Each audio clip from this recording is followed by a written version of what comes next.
pipe was already in the ground when Marta Vella bought the land. She found it on her third walk of the 47 acres, out past the dry creek bed where the cedar had grown so thick the light came through in strips.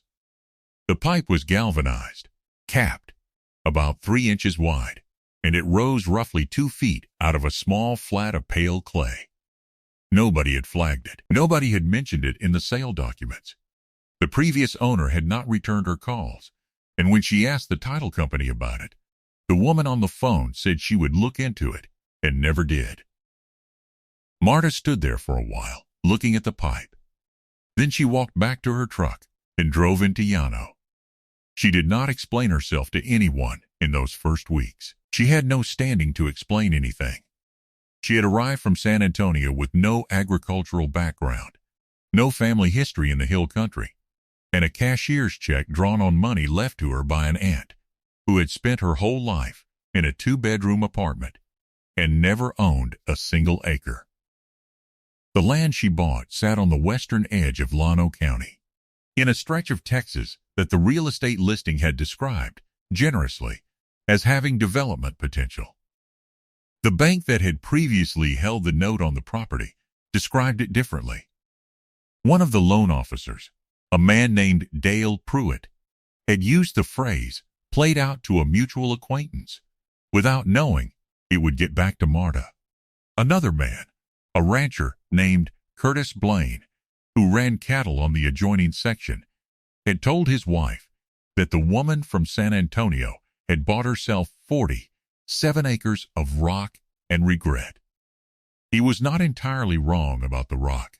Llano County sits on some of the oldest exposed granite in North America, the Llano uplift pushing through the thin soil in gray rounded outcrops that ranchers called pigtoes. The county seat sits at the confluence of the Llano River and Sandy Creek, and in wet years the riverbanks went green. But the uplands were a different matter. The soil in most of the higher sections ran shallow, over caliche hardpan, and held water the way a paper bag holds water. The cedar, which everyone in the county called mountain juniper, and most people wished dead, had spread across overgrazed slopes for decades, and done what cedar does on Texas uplands. It drew from the shallow water table, intercepted rainfall before it hit the ground, and turned the understory into a gray, shadowless tangle where almost nothing else could root. People in the county spent money every year clearing it, and more money watching it come back. This was the land Marta had purchased with her aunt's money, a property that a bank had once held and was glad to be rid of. 47 acres of pigtoe granite, shallow caliche soil, cedar-choked creek draws, and one unexplained galvanized pipe rising out of a pale clay flat at the back of the property. A story about a reversal tends to promise the reversal early. Here it is early. The land was not worthless, but the path from the pipe to that conclusion was not obvious, and it was not quick, and more than once it looked like the pipe was going to prove Dale Pruitt right instead. Subscribe here if you are new. Where are you watching from? This one started in the Texas Hill Country, but these stories travel.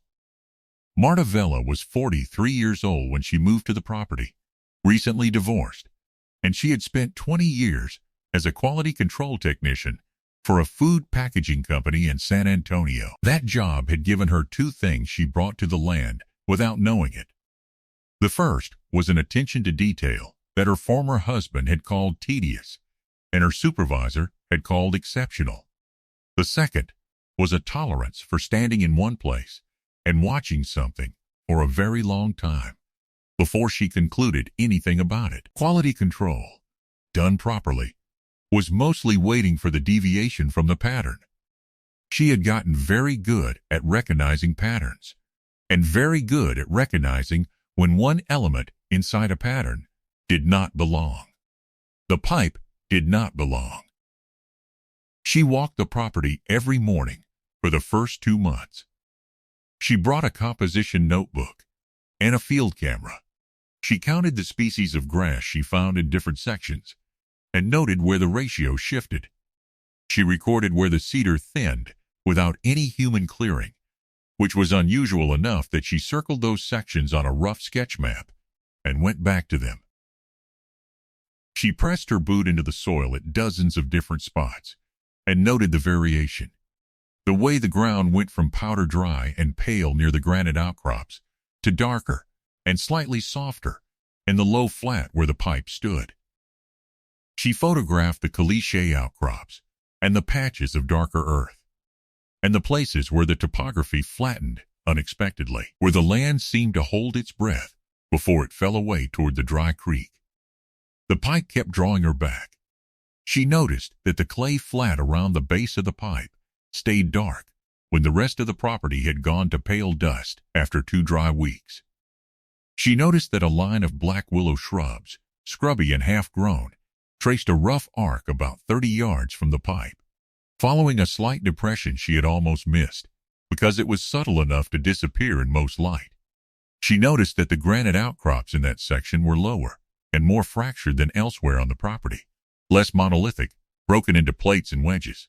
She noticed that the cedar growing within a rough radius of the pipe was shorter and weaker than the cedar anywhere else on the 47 acres, as though something underground was competing with it, limiting it, cutting into the resource it depended on.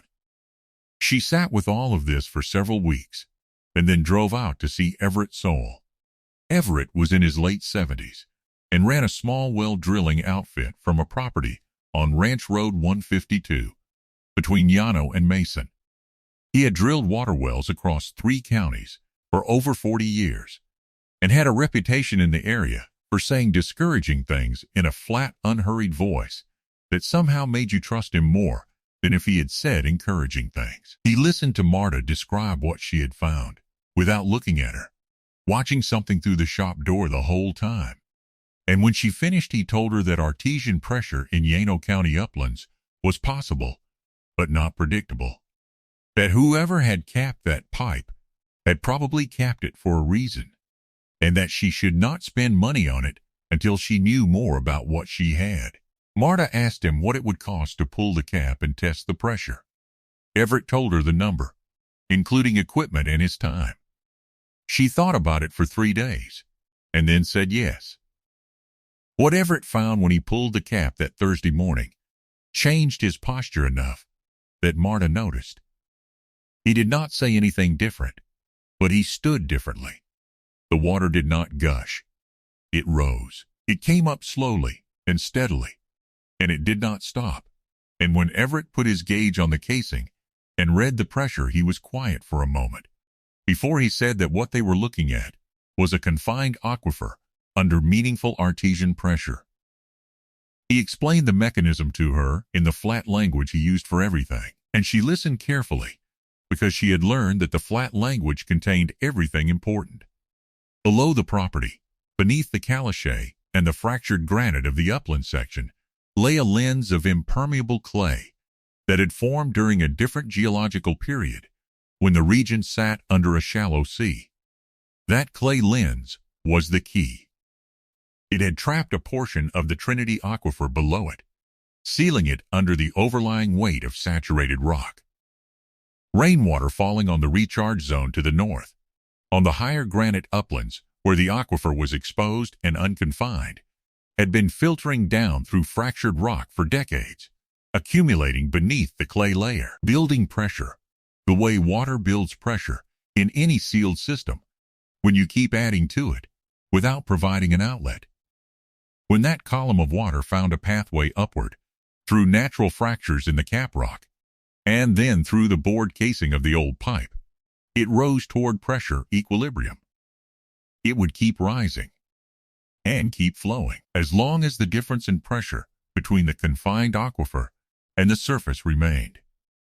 The water table in the recharge zone was higher in elevation than the surface at the pipe location. That elevation difference was the engine. It would not run forever, and the flow rate was modest. But it was real, and it was steady, and it was, as Everett put it, without drama, not nothing. He told her to get the water tested before she did anything else. She got it tested, The water was clean and within range for stock use and irrigation both. That news arrived cleanly, and it arrived fast, and Marta did not entirely trust it.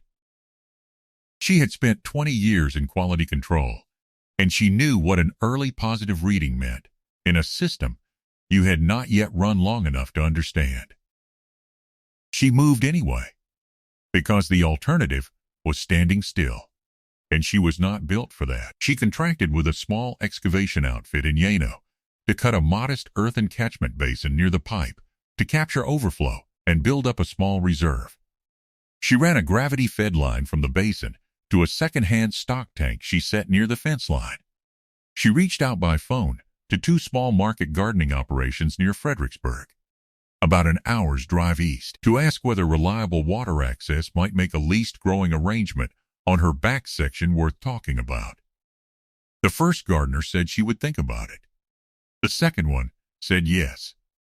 That was the false summit. The catchment basin failed in the first serious rain of the fall. Not catastrophically, but completely enough to matter. The overflow pipe was undersized, and the clay bank had not been compacted correctly, and when the water rose faster than the outlet could manage it, sheeted over the low bank and cut a new channel through the sidewall. By the time Marta got out there in her rain gear, the flow had gone its own direction entirely, and the basin was more sculpture than function. She repaired it. It failed again 3 weeks later, differently, the outlet silting closed, and the water backing up until it found a new weakness. The second market gardener called to say he had secured a property closer to Fredericksburg and was no longer pursuing the arrangement.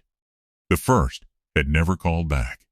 A neighbor who had driven past Marta Gate many times without stopping finally pulled his truck over in early November and told her, with what she recognized as genuine hill country neighborly feeling, that the land out here did not care how much you wanted it to work, and that she ought to think hard before she put any more of her aunt's money into it. She thanked him. He drove away. She went back to the basin and looked at it in the flat afternoon light.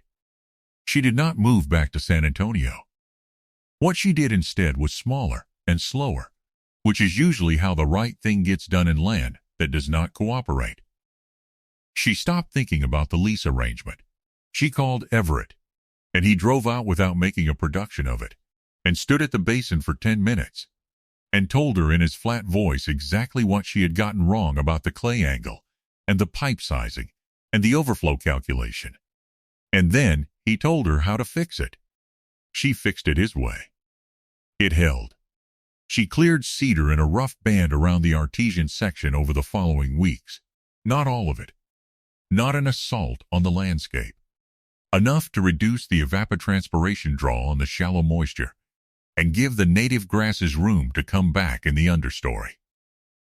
She planted woody species along the channel that the early overflow had cut into the slope, rough-leaf dogwood and buttonbush, and a scattering of native sedges, things that would hold bank and use the water beneficially rather than fight it or ignore it.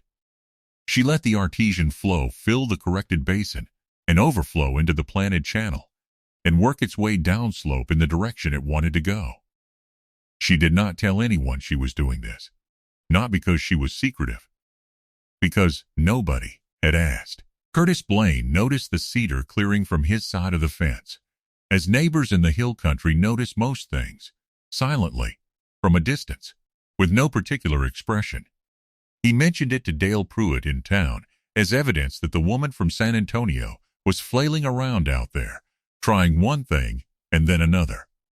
Dale Pruitt agreed that it sounded about right. The buyer appeared in the second spring. He was a man named Gerald Ash, who ran a small agricultural land trust out of Austin and spent most of each year moving quietly through the hill country, looking for parcels with genuine water assets that had been undervalued because their owners had not known what they had. He had found Marta through a water rights attorney she had consulted the previous fall about formalizing the Artesian claim, and he drove out on a Tuesday morning without fanfare and walked the Artesian section with her for close to an hour. asking questions that were precise enough that she understood he already knew a great deal and was checking her against it. He tested the flow rate with his own gauge. He examined the planted channel and the basin and the willow line along the original depression without saying much. He had the water tested a second time by his own laboratory contact. When the results came back, he made her a written offer for a long-term water access lease on the Artesian section. The annual figure was, on a straight comparison, approximately equal to what she had paid for all 47 acres in the initial purchase. She signed the lease. She did not call anyone. There was no one in particular to call. She drove to Llano and ate lunch at a place on Ford Street and drove home. Curtis Blaine found out the way things get found out in a county, with one courthouse and no secrets, through the water rights filing at the county clerk's office, which is public record. He stopped his truck at her gate several days later, same as the neighbor had done in the fall, and he looked out at the property for a moment and said that he would not have thought it, meaning the water, meaning the value, meaning that he had been wrong. Marta said she was glad it had worked out. That was all either of them needed from the conversation. Dale Pruitt never said anything at all, which was also something. Everett Soule, when she called to tell him, asked about the dogwood before he said anything else. She told him it was taking. He said that was good. Something you have seen in your own work with land, or water, or old structures that nobody else thought was worth investigating. Leave it in the comments. The people watching this are the ones who notice things. If you are not subscribed yet, this is the place to do it. The 47 acres in the western part of Llano County sits under the same pale sky it has always been under. The cedar has reclaimed some of what Marta cleared in the sections farther from the water. The corrected basin holds what it is meant to hold. The rough-leaf dogwood along the overflow channel has grown dense enough that a person driving the county road would not know what they were looking at, only that something green was holding on out there in the brush, following a line nobody had drawn on any map, marking the shape of what runs below.